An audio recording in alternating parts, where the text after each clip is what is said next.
ناظرین السلام علیکم ورحمۃ اللہ وبرکاتہ۔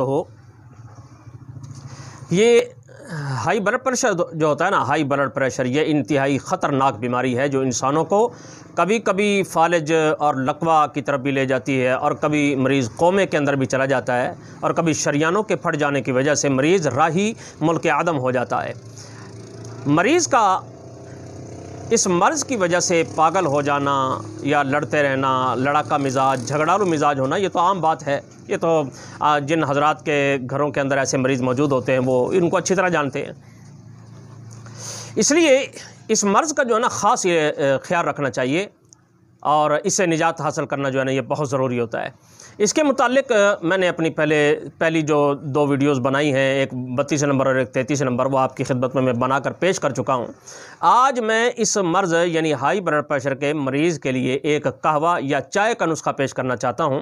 یہ ایسا نسخہ ہے کہ اس سے اچانک بلڈ کے ہائی ہونے کے جو چانسز ہوتے ہیں نا وہ بالکل ختم ہو جاتے ہیں، بلکہ اس کے مسلسل استعمال سے بلڈ پریشر کا مرض جو ہوتا ہے نا وہ جڑ سے بھی اکھڑ جاتا ہے۔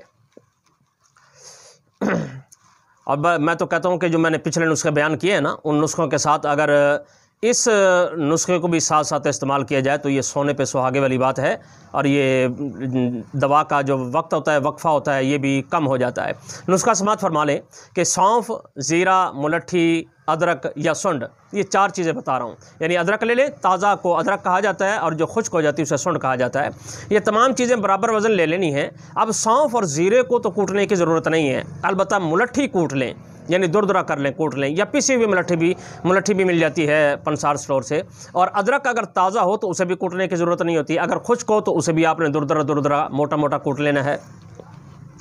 اب ان میں سے ایک چٹکی لینی ہے آپ نے، ایک چٹکی، اور 2 کپ پانی کے اندر ڈال کر ہلکی آنچ پر اتنا پکائیں کہ 1 کپ پانی باقی رہ جائے۔ بس یہ یاد رکھیں کہ آگ جو ہے نا ہلکی ہونی چاہیے، ہلکی آنچ ہونی چاہیے۔ اب اس میں حسب ذائقہ جس طرح مریض چاہے چینی بھی ملا سکتا ہے، یعنی چینی زیادہ پینا چاہے تو کوئی حرج نہیں ہے، پی سکتا ہے ایسا مریض۔ تو یہ پھر آپ نے ملا ملو کے اس کے بعد آپ نے اس کو چھان کے نا تو یہ چائے کی طرح آپ نے اسے نوش فرمانا ہے۔ اس طرح دن میں 3 مرتبہ یا 4 مرتبہ یہ قہوہ پی لیا کریں۔ اگر اس کی چائے بنانا چاہیں تو اس میں دودھ ڈال دیں، چائے بن جائے گی، اور رنگ پیدا کرنے کے لیے 1 چٹکی جو ہے نا پتی بھی ڈالی جا سکتی ہے۔ تو ان دواؤں کے ساتھ یہ پتی جو ہے نا نقصان نہیں دے گی انشاءاللہ تعالی۔ چائے بنائیں یا قہوہ بنائیں، یہ دونوں چیزیں نا آپ پی سکتے ہیں۔ اس کا ذائقہ بہت مزیدار ہوتا ہے اور کام بھی بہت بہترین ہوتا ہے۔ گرمی سے پیدا ہونے والے جو اصلی بلڈ پریشر ہے نا، یہ اس کا مکمل علاج ہے۔ میں اصلی اس لیے کہہ رہا ہوں کہ بعض بلڈ پریشر جو ہوتے ہیں نا وہ شرکی ہوتے ہیں، شرکی یعنی کسی دوسرے مرض کی وجہ سے بلڈ ہائی ہو جاتا ہے، کیونکہ گرمی کے علاوہ بلڈ پریشر ہائی ہونے کے اور بھی اسباب ہیں۔ میں ان کا ذکر نہ اپنے ویڈیو نمبر 35 میں کروں گا، اسے وہاں سن لیا جائے تاکہ اسباب کے مطابق نا اس کا علاج کیا جا سکے۔ اللہ تعالی ہم تمام کو صحت کاملہ، عاجلہ، مستقلہ، مستمرہ عطا فرمائے۔